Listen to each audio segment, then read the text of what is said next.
ഉമ്മൻചാണ്ടി സർക്കാർ അധികാരത്തിൽ നിന്ന് പോകുമ്പോൾ കേരളത്തിൽ ഒരു ദിവസത്തെ വൈദ്യുതി ഉപയോഗം എന്ന് പറയുന്നത് 4400 മെഗാവാട്ട്, ഇന്നത്തെ 5500 മെഗാവാട്ടാണ്. 1100 മെഗാവാട്ടിന്റെ വൈദ്യുതി ഉപഭോഗം വർദ്ധിച്ചു. നിങ്ങൾ 10 വർഷം കൊണ്ട് എത്ര മെഗാവാട്ട് വൈദ്യുതി കൂടുതലായിട്ട് ഉത്പാദിപ്പിക്കാൻ തുടങ്ങി? രാത്രിയുടെ ഇരുട്ടിന്റെ മറവിൽ കോഴിക്കോട് ജില്ലയിലെ മലാപ്പറമ്പിൽ സ്കൂളുകൾ JCB ഉപയോഗിച്ചുകൊണ്ട് തച്ച് തകർത്ത ആ ഉമ്മൻചാണ്ടിയുടെ ഭരണകാലം, 4332 സ്കൂളുകൾ അടച്ചുപൂട്ടി ആ പൂട്ടും താക്കോലും കൊണ്ട് ഭരണാധികാരികൾ പോയ ആ ഭരണകാലം, ആ താക്കോലുകളുടെ ആ പൂട്ടിന്റെ മുന്നിൽ നിന്ന് പൊട്ടിക്കരഞ്ഞ കുട്ടികൾ വസ്തുതാപരമാണ്, യാഥാർത്ഥ്യമാണ്. കേരളത്തിന്റെ KSCBയുടെ ഉൽപാദനത്തിൽ ഉണ്ടായിട്ടുള്ള വർധനവ് UDF കാലത്ത് ഒരുപാടുണ്ടായിരുന്നു, LDF കാലത്ത് കുറവ്. എന്താ സത്യം? 2011-16 ആകെ 16.49 മെഗാവാട്ടാ വർദ്ധിച്ചേ. 2016 മുതൽ 21 വരെ 288.51 മെഗാവാട്ട് വർദ്ധിച്ചു. ഈ രണ്ടാം പിണറായി സർക്കാരിന്റെ കാലത്ത് 1861 മെഗാവാട്ട് വർദ്ധിച്ചു. അതായത് പച്ചയായ നുണ ഇങ്ങനെ പറയും, എന്നിട്ട് പറയും ഇതാണ് യാഥാർത്ഥ്യം എന്ന് പറയും. ഇതാണ് ഞങ്ങൾ ആഗ്രഹിച്ചത്. ഏതായാലും എല്ലാ മാധ്യമങ്ങളും ഇന്ന് ഈ 7 മണി 8 മണി ചർച്ച ഇതിനു വേണ്ടി മാറ്റിവെച്ചല്ലോ. ഇരുണ്ട കാലം, ആ കെട്ടകാലം, ആ 5 വർഷം അതെന്തായിരുന്നു ഈ കേരളത്തിൽ? ദേശാഭിമാനി, മാധ്യമം തുടങ്ങി ദീപിക തുടങ്ങി ചില പത്രങ്ങളിൽ വന്നിരിക്കുന്ന പരസ്യമാണ്, 2 പേജിൽ വന്നിരിക്കുന്ന പരസ്യം. അതാണല്ലോ ഇപ്പോൾ വലിയ വിവാദമായിരിക്കുന്നത്. അത് PRD നൽകാവുന്ന പരസ്യമാണോ? പൂർണ്ണമായിട്ടും PRDക്ക് നൽകാൻ കഴിയുന്ന പരസ്യം തന്നെയാണ്.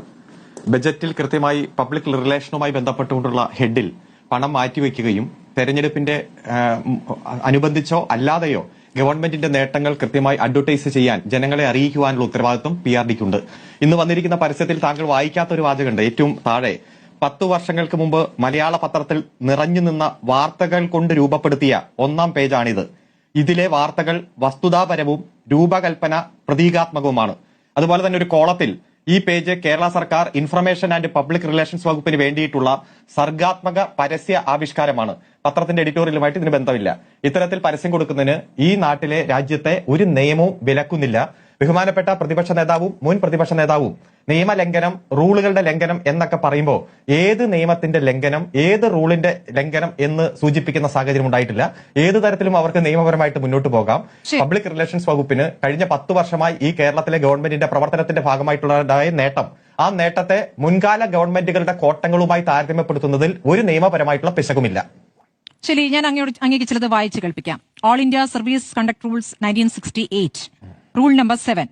Criticism of government, no member of the service shall in any radio broadcast, 16 or communication over a public media or in any document published anonymously in his own name or in the name of any other person or in any communication to the press in any public utterance make any statement of fact of opinion which has the effect of an advised criticism of any current or recent policy of action of the central government or a state government.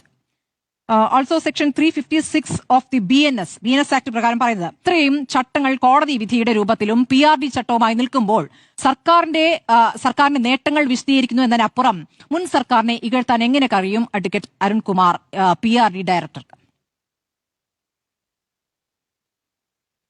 ഏറ്റവും ആദ്യം താങ്കൾ വായിച്ച 2 സെക്ഷനുകൾ, അത് BNS ഉൾപ്പെടെ, അതിന്റെ ഏറ്റവും വലിയ പ്രത്യേകത ഫാൾസ് ഇൻഫർമേഷൻ ഓർ റൂമേഴ്സ് എന്നതാണ്. ഇന്ന് വന്നിരിക്കുന്ന പരസ്യത്തിൽ 2 പേജിൽ ഉൾപ്പെട്ട പരസ്യത്തിൽ ഏതെങ്കിലും ഫാൾസ് ഇൻഫർമേഷൻ ഉണ്ടെങ്കിൽ താങ്കൾക്കോ ഇവിടെയുള്ള പ്രതിനിധികൾക്കോ ചൂണ്ടിക്കാണിക്കാം. 2, ഏതെങ്കിലും റൂമേഴ്സ് ഉണ്ടെങ്കിൽ അത് ചൂണ്ടിക്കാണിക്കാം. നമുക്കറിയാം 4332 സ്കൂളുകൾ അന്നത്തെ കാലത്ത് 2011 മുതൽ 16 വരെ അടച്ചുപൂട്ടി എന്നത് ഫാൾസ് ഇൻഫർമേഷൻ അല്ല, യാഥാർത്ഥ്യമാണ്. പാഠപുസ്തകം ഇല്ലാതെ കുട്ടികൾക്ക് പഠിക്കാൻ കഴിയാതെ വന്ന സാഹചര്യം റൂമേഴ്സ് അല്ല, ഫാൾസ് ഇൻഫർമേഷൻ അല്ല. ഓണപരീക്ഷ കഴിഞ്ഞു, ക്രിസ്മസ് പരീക്ഷ കഴിഞ്ഞു, മധ്യവേനൽ പരീക്ഷ എത്തിയിട്ട് പോലും പാഠപുസ്തകങ്ങൾ എത്തിയില്ല എന്നുള്ള യാഥാർത്ഥ്യമാണ്. അതുപോലെ KSRTC കട്ടപ്പുറത്തായിരുന്നു എന്നുള്ള യാഥാർത്ഥ്യമാണ്. ഇപ്പൊ നവകേരള സർവേയുടെ ഭാഗമായി വീട് വീടാന്തരം കയറിയിറങ്ങി ഈ ഗവൺമെന്റിന്റെ 10 വർഷത്തെ പ്രവർത്തനങ്ങൾ എങ്ങനെയുണ്ട്? നിങ്ങളുടെ അഭിപ്രായം എന്താണ്? ഭാവി നവകേരളത്തെക്കുറിച്ച്, വിജ്ഞാന സമൂഹത്തെക്കുറിച്ച് നിങ്ങളുടെ അഭിപ്രായം എന്താണെന്ന് ചോദിക്കുന്ന ആ ചോദ്യത്തിന് നമ്മൾ എത്ര തവണ ചർച്ചയുടെ ഭാഗമായിട്ടിരുന്നു? അന്ന് നിങ്ങൾ എല്ലാവരും പറഞ്ഞല്ലോ ഇത് അധാർമികമാണ്, ഇത് നിയമവിരുദ്ധമാണ്, ഗവൺമെന്റിന്റെ പണമാണ് എന്നൊക്കെ പറഞ്ഞല്ലോ. ഇപ്പൊ സുപ്രീം കോടതി എന്താ പറഞ്ഞേ?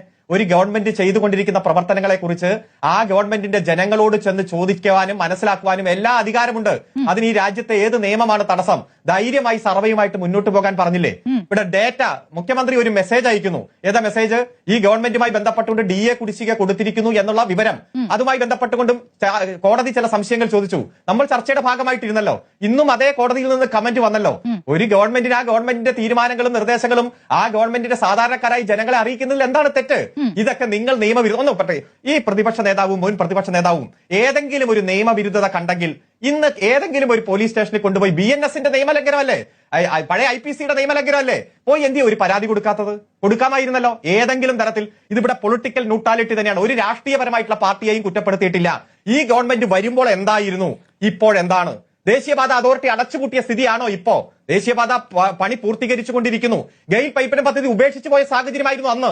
ഇന്ന് ആ പണി സമയബന്ധിതമായി പൂർത്തീകരിച്ച് ജനങ്ങൾക്ക് സമർപ്പിച്ചു കഴിഞ്ഞിരുന്നു. ഇന്ന് പവർ കട്ടോ ലോഡ് ഷെഡിങ്ങോ ഇല്ലാത്ത 10 വർഷം. അങ്ങനെ ഓരോ മേഖലയിലും ഉണ്ടായ നേട്ടങ്ങളാണ് ഈ 2 പരസ്യത്തിൽ ചിത്രീകരിച്ചത്.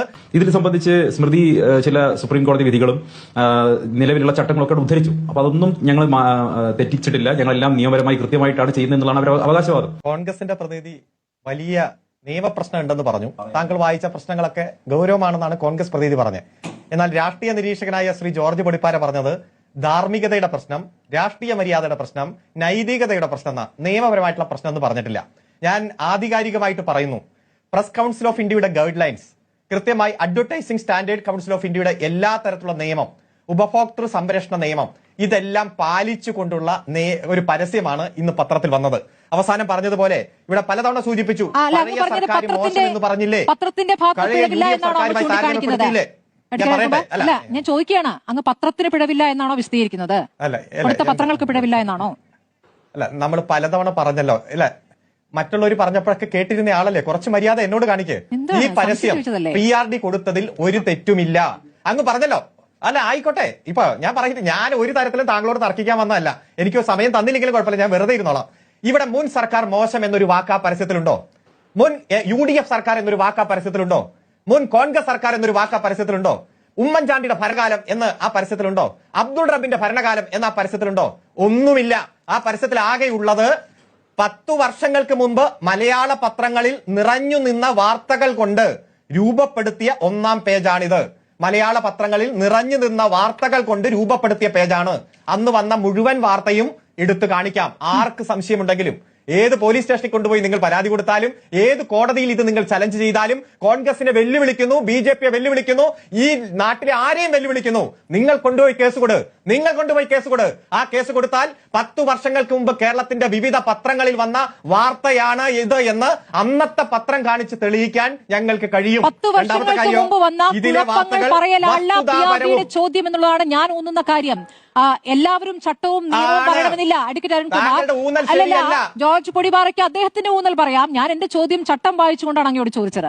ആ ചട്ടം ലംഘിക്കപ്പെട്ടിട്ടില്ല എന്ന് അങ്ങ് എങ്ങനെയാണ് വായിക്കുക? ഞാൻ ചട്ടം ഏതാണ് എന്ന് വരെ വായിച്ചു, അല്ലേ? അതാണ് കൃത്യമായി പറഞ്ഞത്. കൃത്യമല്ല. ആ ചട്ടമൊക്കെ പൊട്ടത്തെറ്റാണ്. പൊളിറ്റിക്കൽ ന്യൂട്രാലിറ്റി പൊളിറ്റിക്കൽ ന്യൂട്രാലിറ്റി പാലിച്ചിട്ടുണ്ട്. പൊളിറ്റിക്കൽ സിംബൽ ഇതിൽ ഉപയോഗിച്ചിട്ടില്ല. പൊളിറ്റിക്കൽ സ്ലോഗൻ ഇതിൽ ഉപയോഗിച്ചിട്ടില്ല. ഏതെങ്കിലും വെബ്സൈറ്റോ ഫോട്ടോയോ ദുരുപയോഗം ചെയ്തിട്ടില്ല. അതുപോലെ തന്നെ ഏതെങ്കിലും തരത്തിൽ മിസ്ലീഡ് ചെയ്യുന്ന വാർത്തയല്ല.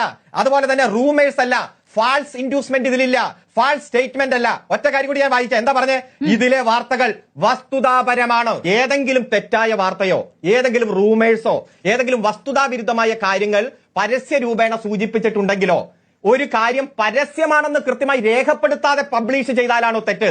നാഷണൽ ഹിന്ദു അടക്കം കൃത്യമായി എല്ലാ പരിശോധന, എല്ലാ മാധ്യമങ്ങളും, ഇപ്പൊ നിങ്ങൾ പറഞ്ഞെന്താ, ചില മാധ്യമങ്ങൾ കൊടുത്തില്ല. നാളെ രാവിലെ പ്രഭാതം ഉണരുമ്പോ രാവിലെ കാപ്പി കുടിക്കുമ്പോ താങ്കൾ ആ പത്രമൊക്കെ എടുത്ത് നോക്ക്. ഇന്ന് വരാത്ത പത്രങ്ങളിൽ നാളെ വരും.